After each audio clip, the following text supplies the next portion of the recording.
आज का टॉपिक ना सबसे स्पेशल है, क्योंकि आज का टॉपिक है जो वो किस्मत के ऊपर है।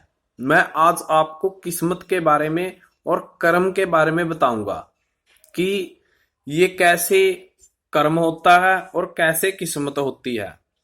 अब कुछ लोग इस चक्कर में पड़े रहते हैं कि जो कुछ लिखा होता है वही होता है, कि जिंदगी में भगवान ने सब कुछ पहले ही लिख रखा है कि जो कुछ होना है वही होना है। लेकिन मैं अब आपको बताऊंगा कि किस्मत और कर्म ये दो एक ही सिक्के के दो पहलू हैं। एक प्रकार से ऐसे समझ लीजिएगा, जैसे भगवत गीता का पूरा सार सिर्फ एक लाइन में आकर एंड होता है। वो लाइन है कि कर्म कीजिए, फल की इच्छा ना कीजिए। भगवान कहते हैं कि हे इंसान, तू बस कर्म कर, फल की इच्छा ना कर। इसका मतलब ये है कि जो भी हम कर्म करते हैं, जो भी कोई कर्म करेंगे, उसके अकॉर्डिंग भगवान हमारी किस्मत लिखेगा। उसके अकॉर्डिंग जो फल देगा ना, जो फल हमें मिलेगा उसके अकॉर्डिंग, वही किस्मत होती है। अब समझिएगा इस बात को कि अब कुछ लोग कहते हैं कि किस्मत हमारे हाथ में नहीं है। अब मैं आपको बताऊंगा कि किस्मत हमारे हाथ में कैसे है।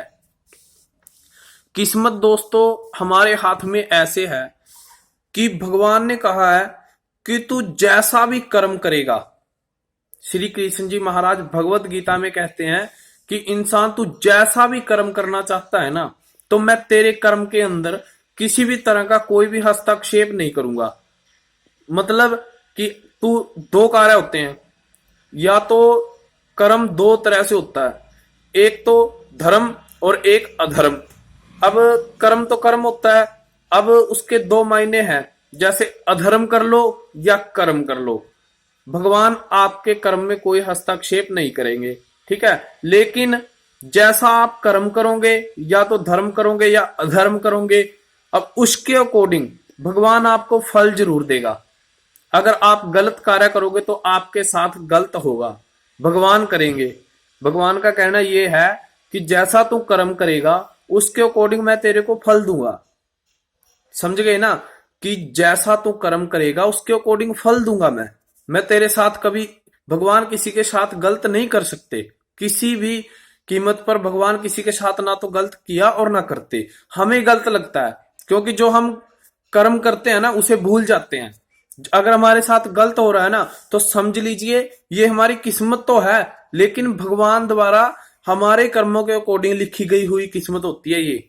जब हम गलत कर्म करते हैं तो भगवान का फर्ज बनता है कि अगर हमने गलत किया तो हमारी किस्मत में उसी के अकॉर्डिंग हमें फल देना है भगवान ने।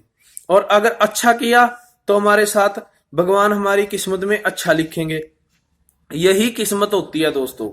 मतलब अब कहते हैं कहीं कि किस्मत हमारे हाथ में नहीं है। मैं बताता हूं कि किस्मत हमारे हाथ में है। इस बात को थोड़ा सा ध्यान से समझना कि किस्मत हमारे हाथ में कैसे है। अब जो हम कर्म करते हैं ये तो हमारे हाथ में है कि कर्म हम जैसा मर्जी करें, या तो अच्छा करें या बुरा कर्म करें।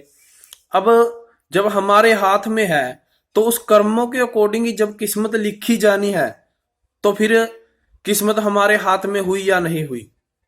जब हमें पता है कि मैं अच्छे कर्म करूंगा तो भगवान हमारी अच्छी किस्मत लिखेंगे, तो मतलब किस्मत हमारे हाथ में हुई ना। तो भगवान ने इस कर्म के अकॉर्डिंग हमें किस्मत खुद तय करने का मौका दे रखा है। हम खुद अपनी किस्मत तय कर सकते हैं कि जैसा भी कर्म करेंगे ऐसी हमारी किस्मत भगवान लिखेंगे। मतलब जो कर्म करेंगे उसका फल भगवान देंगे। ये गीता का सबसे मेन पॉइंट है दोस्तों, कि तू कर्म कर, फल की इच्छा ना कर। जैसा भी तू कर्म करेगा उसके अकॉर्डिंग परमात्मा हमें फल देगा। इसलिए अच्छे कर्म कीजिए, धर्म कीजिए, क्योंकि अगर आप अच्छे कर्म करोगे ना तो भगवान आपकी किस्मत में गलत नहीं लिख सकते। वो भगवान है यार, कोई इंसान नहीं जो किसी के साथ भेदभाव करे। अगर हम गलत कर्म करेंगे या पिछले जन्म में हमें गलत कर्म किए होंगे, उनका हमें अगर कोई गलत नतीजा मिल रहा है तो किस्मत को दोष ना दीजिए। अपने आप को दोष दीजिए। भगवान कभी गलत नहीं हो सकता, हम गलत हो सकते हैं। अब जैसे महाभारत के अंदर जिस समय लास्ट में भीष्म युद्ध खत्म हुआ था, तो भीष्म पितामह जी के पास श्री कृष्ण जी आए और भीष्म पितामह जी उनसे कहने लगे कि हे केशव, मुझे तो अपने 10 जन्म तक याद हैं, मैं तो कभी किसी के साथ गलत नहीं किया, और मेरे साथ फिर ये इतना गलत क्यों हुआ कि जब तक युद्ध चला तब तक मैं बाणों की शैया पर लेटा रहा। तो भगवान श्री कृष्ण जी ने कहा कि तुम्हें अपने 10 जन्म तो याद हैं, लेकिन अपना 11वां जन्म याद नहीं है।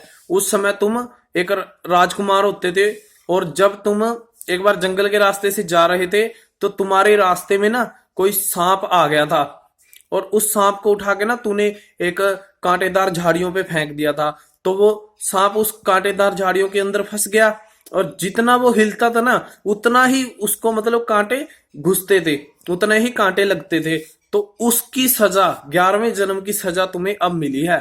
इसीलिए दोस्तों, किसी भी जन्म की सजा कब भगवान ने हमें देनी है, भगवान के लिए जन्म मायने नहीं रखते। भगवान ने जैसे सृष्टि चलानी है अपने अकॉर्डिंग चलानी है, हमारे अकॉर्डिंग सृष्टि नहीं चल सकती। भगवान को सब पता है, वे सब जानते हैं। उसने किसी भी जन्म का कर्म किया हुआ किसी भी जन्म में हमें फल दे सकता है, भगवान देगा जरूर। अगर गलत करोगे तो गलत फल मिलेगा, अच्छा करोगे तो अच्छा फल मिलेगा। इसीलिए गीता को मानिए। जय श्री कृष्णा। विश्वास रखिए कि किस्मत अपने हाथ में है, फल जरूर मिलेगा। फल की इच्छा ना करें, चाहे 10 जन्म बाद मिले, अच्छे कर्म कीजिए। जय श्री कृष्णा।